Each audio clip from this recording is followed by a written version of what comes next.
Good afternoon, everyone. We're really excited to have maybe 100 of you that signed up on here. That's really exciting. I'd like to introduce myself and the group I have with me here. I'm Donna Peduto, Executive Director of the West Virginia Public Education Collaborative that's lucky enough to sponsor this information session around the teacher mini grant. And with me is Canyon Lomas, who heads up the innovation grant process. He's the program specialist for the West Virginia Public Education Collaborative. And we're also lucky enough to have Melanie Claxton, our senior program officer for education at the Claude Worthington Benedum Foundation, who believes in this project and supports it and funds it. So got a good group here. Now, the purpose of this meeting is to provide an overview of the Teacher Innovation Mini Grant Program, talk about the recommendations, talk about the requirements, share the application and review process, and answer any questions you may have. So we'll have a good time doing those things. Please note that we are going to record this meeting, and the purpose of this is so we can post it on our website as a resource for other applicants that maybe couldn't join, or for you all that may want to refer to a certain question or something. So Canyon will also be monitoring the chat, so if you can feel free to drop any questions in the chat that you have just as we go along continually. So I'm going to turn it over right now to Melanie Claxton. Hi, good afternoon, everyone. As Donna mentioned, I'm Melanie Claxton. I'm the Senior Program Officer for Education with the Benedum Foundation, and I'm grateful to be celebrating 4 years with the foundation now. But I mentioned that because this work that we're talking about today really stemmed from kind of my first introduction to the foundation and our portfolio overall. And Donna and Canyon know this because they were great partners in this work with me, because as I stepped into this role, one of the things that I wanted to do was be really intentional with making sure that our grant making aligned with the needs of the communities that we serve. And so a part of that process involved a series of focus groups that occurred over the 2021-2022 school year with educators that focused on ELA, STEM, CTE, and special education, to really understand both what are some of the challenges that you all are facing in the classroom, but what are the opportunities, what are the things that are going really well, to really help guide us in our thinking around where we could be most intentional with our grant making.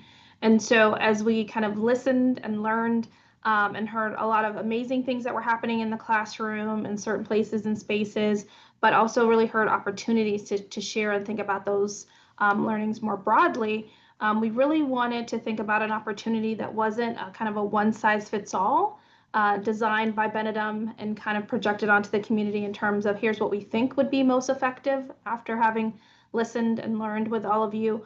But we wanted to take this opportunity to really say, how could we leverage the expertise of those of you that are here with us today, who understand deeply what the needs are of the young people that you serve, right? And so how could we take that knowledge, that expertise, and leverage that into something greater? And so how could we support you all in really creating the type of learning environment that was responsive and engaging and exciting for all learners? And that's really what this program kind of stemmed from, was thinking about how do we have educators feel empowered to take ownership of what's happening in the classroom, and realizing that sometimes the limiting factor of resources, if we just want to be transparent about it, like sometimes funding is the primary limiting factor for you all being able to do some of the most unique and innovative things that you all know are best practice, right? And so this was designed to think about, how do we provide you with the resources that you would need to be able to kind of really innovate in the classroom, but not just keep it within your classroom. How could we then take those learnings and scale that more broadly? So you'll see a component of this work is not just what you're going to be doing in the classroom with your students, but there'll be an opportunity for a showcase where you can share those learnings, share your projects more broadly, not just with educators in West Virginia, hopefully with educators in other states, particularly Pennsylvania. We also serve 4 counties in southwestern Pennsylvania. And then, we're going to be creating these kind of teacher guides from your end of the year reports, which then can be shared anywhere more broadly, because our goal is really thinking about how do we ensure all young people have access to the kind of learning environment that they need to succeed. And so we really want to just not have the innovation happening in one classroom, but really take this work and spread it more broadly and scale it in a way that all of the young people in West Virginia can really benefit. So first and foremost, thank you for taking the time to be here with us today. Thank you for taking the time to be interested in this opportunity. And just the attendance alone lets us know we're doing something right. If folks are saying that they're interested, there's some value here. And so just really going to turn it over to Canyon in a second, because he'll be the person that's going to do the deep dive and get into the nitty gritty with you all today. But I'm happy to answer any questions that you have more broadly about the foundation, our work, and why this is such an important investment for us. Great. Thank you, Melanie. Hi, everyone. My name is Canyon Lonis. I am the program specialist for the West Virginia Public Education Collaborative, and I am lucky enough to lead the Teacher Innovation Mini Grant program with the support of Donna and Melanie. I want to thank you all for joining us on this Tuesday afternoon. I promise we will be quick. I will get you the information you need to know so that you can start that application. So with that, I am going to drop a direct link into the chat. If you go to go.wvu.edu/TIG2info, it will take you directly to our program page. The reason why I'm sharing that link is all of the information you need to know related to that program can be found on our website. So with that, I'm going to start sharing my screen. And if one person can just give me a thumbs up that you see it, I would appreciate it. We're awesome. We're rolling. So if you go to that site, it will redirect you to the Teacher Innovation Mini Grants page. I want you to scroll to the yellow banner that goes across the page and you'll see Apply Today. There are two very important links. The first is the Request for Proposals document, which will outline the application and provide guidance on requirements and preferences. And then, of course, the Apply Now button. We're going to start with the Request for Proposals document, which will bring up a PDF that is able to be downloaded. And we're going to scroll past the overview and we're going to jump right into it with requirements. You'll see on the left-hand side that all of our requirements are listed. It continues into the column on the right-hand side, as well as recommendations.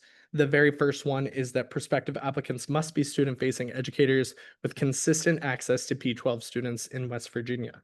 So I get a lot of questions about what exactly that means. We just want to make sure that you have regular interactions with students. That way you can fully implement the program. Second, the proposal must focus on innovative practices in one or more of the following areas. We have career and technical education, which we've also coupled with entrepreneurship, English language arts, STEAM, special education, and family engagement. Again, each project must fulfill at least one of these program categories, but in the type of project-based learning applications that we receive, many times there's multiple included. Each proposal must include 2 project outcomes, one of which describes the project impact on students. Only 1 application per teacher will be considered. However, please share this with teachers in your building because schools may submit multiple applications. Lastly, applications will be submitted by August 15th, 2025. And after we're finished, I'll take you, show you the front page of that application. That way you can get started. A few recommendations, things that our review committee, which is comprised of educators from across the state, will be looking at and evaluating in your application. Number 1, we're looking to expand our footprint. So if you've already received a mini grant from the PEC, please know that you are still eligible, but preference will be given to new applicants. Number 2, target students in need. This can be students of any high need population, such as students of low socioeconomic status, English language learners, or students with special needs. We're looking for projects that exhibit real world impact by leveraging community partnerships. This is important not only to demonstrate that learning happens beyond school walls, but also those community partnerships can help sustain the project after the funding cycle. Again, these projects typically span multiple disciplines. And lastly, we want to make sure that the materials, the practices that you're able to implement expand well beyond the funding cycle. So as you're completing your application, please keep those things in mind. The next page is the timeline. You'll see that we are coming up very quickly on that August 15th deadline. Please make sure your applications are in by then. We hope to notify everyone of their award status by September 1st, 2025, or shortly thereafter. That way you have plenty of time to get the school year started, but also jump right into your project. In February, we'll have midterm report meetings. If you're selected to receive a grant, you'll meet with me or Donna or another member of our team just to talk about the progress of your project and what you're learning so far. This gives us an opportunity to get to know you and your project while also maybe troubleshooting any problems you might be having. In June 2026, at the end of the school year, your implementation period will close and you will submit your final report to the PEC. We take all of that information and develop a teacher innovation mini grant project guide that we then share with teachers across the state who are looking to implement the work that you're doing. And then lastly, in October 2026, as Melanie alluded to, we will host an innovation showcase here at West Virginia University, where we will have you display your projects and the products that result from them and create a community of learning for other teachers like you. If you look at page 4, you will see the application preview. This application is a direct match to the online portal. So it will start with basic applicant information. From there, you'll see information about the project, project impact, which are those outcomes we discussed earlier, a question about sustainability and scale, and then 2 supplementary documents, the project budget and the administration acknowledgement form. I'll give you a second just to sort of preview those questions in case you have any questions for me in this meeting. But again, all of this is available on the website for you to review. As we scroll down, the 5th page is an example of the budget form. I will show you on the website where you can get a downloadable and fillable copy of this. If you just complete this and upload it with your application, there's a portal at or a link at the end where you can upload this document. And then lastly, the Teacher Innovation Mini Grant Administration Form. This is just so we know where to direct those funds and that your principal or building administrator is aware that those funds will be coming to your school. We have tried to be really intentional with this application process, keeping teachers in mind and the time and space you have available to complete projects such as this. I would like to think that the application is pretty straightforward, but if you have any questions, please don't hesitate to reach out to us. As I go back to the website, you'll see there's a band about informational sessions. If you keep scrolling down, there are 4 links, another link to the request for proposals. You can find that downloadable and fillable budget form and administration form. And lastly, you can see the project guide from round 1. Here you'll see all the projects that we funded in the past, as well as the PDF of the project guide that shows you exactly how to implement those projects.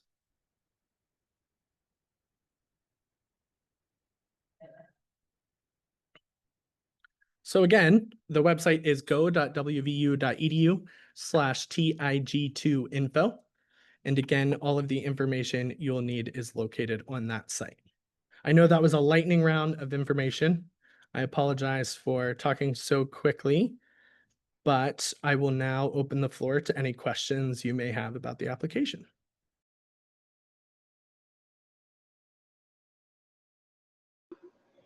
Is there a link in the application to submit those 2 documents, the budget and the signature form? Yes, that's a great question. So at the end of the online application, there will be a link where you can upload both documents. The link to the application, again, go to that white banner, click apply now. Oh, sorry, let me reshare my screen. Go to the yellow banner, click apply now. It will bring up a form similar to a Google form where you can input all of your information. And at the end, there will be 2 links for you to upload the budget form and the administration form. Okay, I'm getting a couple of questions in the chat. When you say partnership, we have a STEAM museum in our neighborhood. is in our school's neighborhood, would grant funds be able to be used to either take field trips to the facility or have the facility travel to us? Absolutely. In the spirit of innovation, we don't have too many parameters around what constitutes a partnership. The only thing I would encourage you about that idea is to think about how that relationship with the museum would impact your own teaching. One of the things PEC feels strongly about, and I know Benedum supports us in, is we're hoping that these funds can be used to influence future practice. So please, in your application, be explicit about how that would change your instruction. We have another question. What kind of Canyon, product? can I add just a quick comment on that? Yeah, so just to build on what Canyon said. So to clarify, well, I think field trips can be a great extension and expansion of learning. The goal isn't just to say, can we take kids on a field trip, but more so, how can we integrate the learning? So maybe it's how can we really focus on play-based learning and integrating the work of the museum into our core content, right? So I think it's really, what does that relationship and partnership look like beyond just the kind of a general base level experience, really changing how young people are engaging with content. So that's the way that I would encourage you all to think about those partnerships as well. Thanks, Melanie. Mhm. Another question in the chat from Sherry: what kind of product do you have in mind? When I said product, I was referring to the sort of assets that teachers bring with them to the innovation showcase. So really it depends on the project. In the past, we've had everything from trifold boards to action figures to videos and drones and robots. So really it just depends on the project. We just hope that you'll bring us something that showcases the hands-on learning that your students participate in. Lynn asks, who orders any items on our budget form? Do we, through our schools, order the items needed with the funds provided directly to the school? Yes, the funds will be awarded to your county office, then directed to your school, and then I will leave it up to your administrators in your business office to decide the best way to access those funds. Unfortunately, that's just the way the grant works, coming from the WVU Foundation. Could you give us a bit more information on the details you would want for the outcomes information? Yeah, absolutely. So there are 2 required outcomes. As I mentioned, one must be directly connected to the impact it has on students. That doesn't necessarily mean test scores or assessment scores. It can be informal feedback, but one must be directly connected to student learning. The second can be a secondary student outcome, or if you're engaging community partners, if you're looking at the family engagement category or including parents or family members, that outcome can be connected to those other populations as well. Lynn Dyer says, so we will still be restricted by the approved vendor list from the state. Unfortunately, I can't speak to that. You'll have to work with your county business office. I know that there is some flexibility given that these are not state funds. They're philanthropic funds that are being directed to the county. But I don't want to speak for everyone. I would encourage you to reach out to your business officer with that question. Is there a requirement for county funds? No, there's no match required for this program.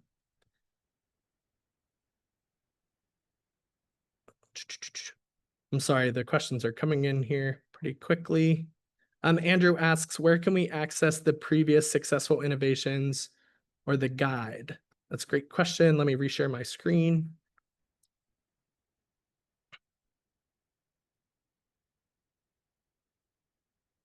Andrew, if you go to our website and you scroll all the way to the bottom, you'll see a link that says Inspiration from Round 1. If you click there, it will take you to a new site that gives you a brief overview of all of the projects that were funded. And at the top of that page, you'll see a link that says Teacher Innovation Project Guide, and that will take you to the actual how-to of the implementation of those projects.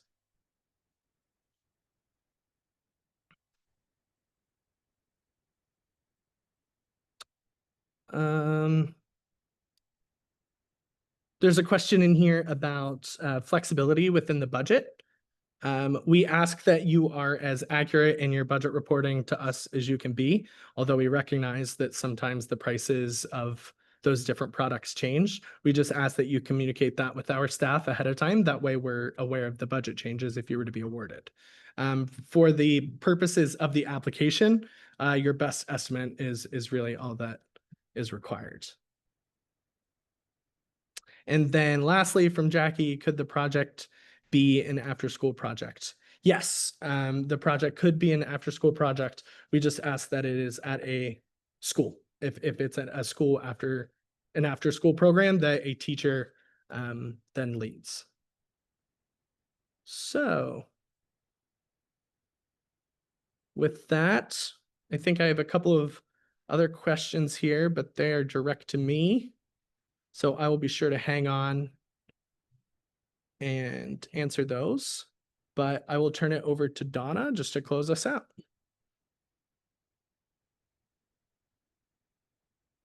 Very nice job, Canyon. Thank you. It's a great way to go over that. He has such joy in this program and it shows, as we all do. A special thanks to Melanie and Benedum for their joy in this program too, continuing it. We're very happy that all of you joined. So many great questions, and we can tell there'll be so many great ideas. We're looking forward to that, to seeing your applications, and know that, you know, we can only do within the budget that we have. So if you need to ask for $4,000, that's great. If you have something that requires less, that's great too. Then we can have more funded. So that's just something to think about. And continue the questions. Canyon has his contact information there, and he's going to answer anything that you need. And we can also set up a meeting with some of us too to really go over things. So thanks again for your interest and your support. Take care. Thank you, everyone.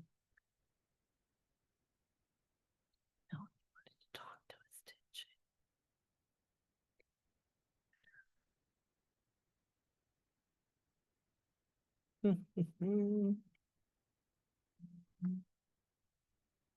Mr. Overstreet. I see you in the chat.